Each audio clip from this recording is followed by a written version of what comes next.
Hello everybody, welcome back to the channel. This week we're going to be looking at exotic that got buffed when the season dropped. And that would be Icefall Mantles, which now states that stasis final blows have a chance to grant an escalating bonus to stasis weapons, as well as replace your barricade with a personal overshield. Activating the overshield will also create a burst around you, slowing nearby enemies and slowing you as well. Now I have to admit, I've never been the biggest fan of these, but the idea behind the exotic itself has always intrigued me. So let's get into it, so I can show you guys what these things are really capable of now. Now the easiest and most consistent way to activate the damage bonus on Icefall Mantles is Headstone. Now as you can see with the gameplay in the background, every kill I'm getting with this thing with the procs Headstone is giving me the weapon damage buff. And the shattering of any stasis crystal is also contributing to that. And every kill I get does reset the timer.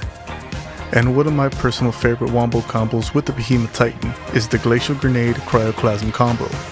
And as you can see here, yes, it does work, it does reproc it, and it does proc it on its own. Shiver Strike itself can reproc and proc the damage buff. However, I have found the Shiver Strike just doesn't work as consistently as everything else.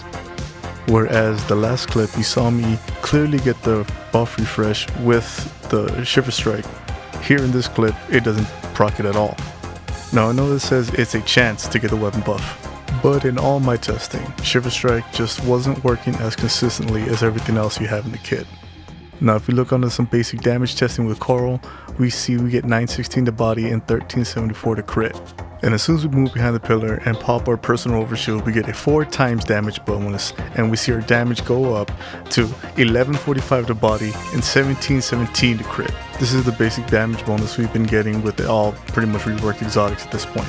Now for anyone who doesn't really want to think about classes too much, grab Salvation's Grip, go ahead and grab the fragments and aspects you see on screen right now, and go to town. You'll have fun, it works. But if you're a real gamer, if you're a real stasis tight, stay with me just a little longer. I got something for you.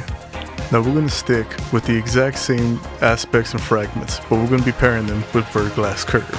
Yeah, that funny looking bow you probably haven't touched in a few months. Now our aspects are going to be Diamond Lance and Cryoclasm. Cryoclasm, I've already said, is one of my favorite aspects as far as the Behemoth Titan.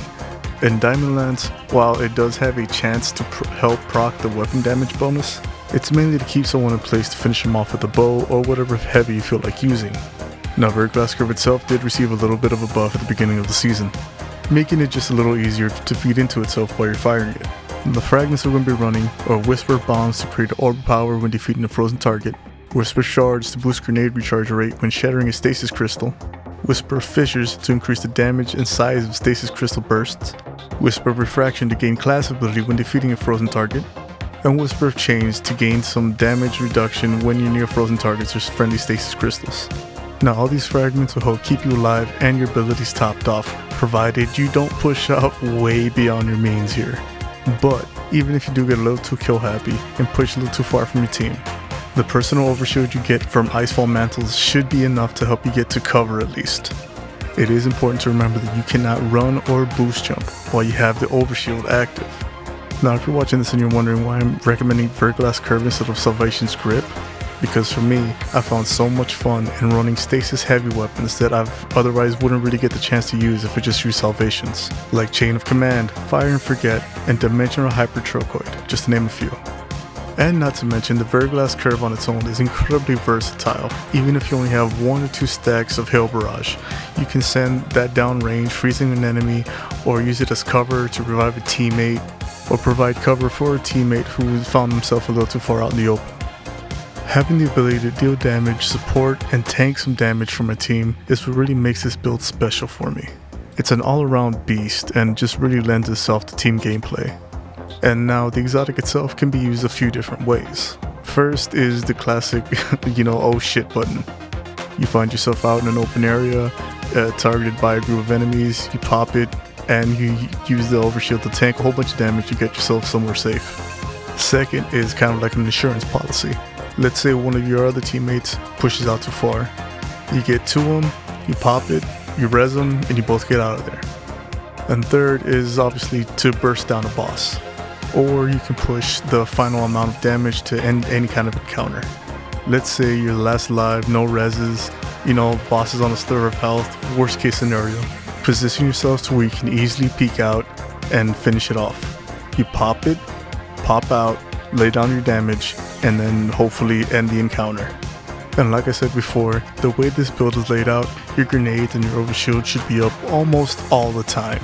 There is no reason for you to have a huge downtime for any of your abilities in this build. And that's it, guys. This build's tons of fun. I really hope you guys have fun with it.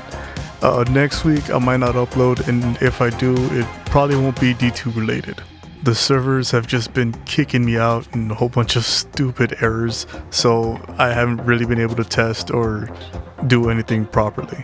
So just a heads up. But again, thank you guys for watching. If you liked the video, please like, subscribe, all that good stuff, but above all else, keep a kind heart, keen mind, and a savage soul. I'll see you guys later. Peace out.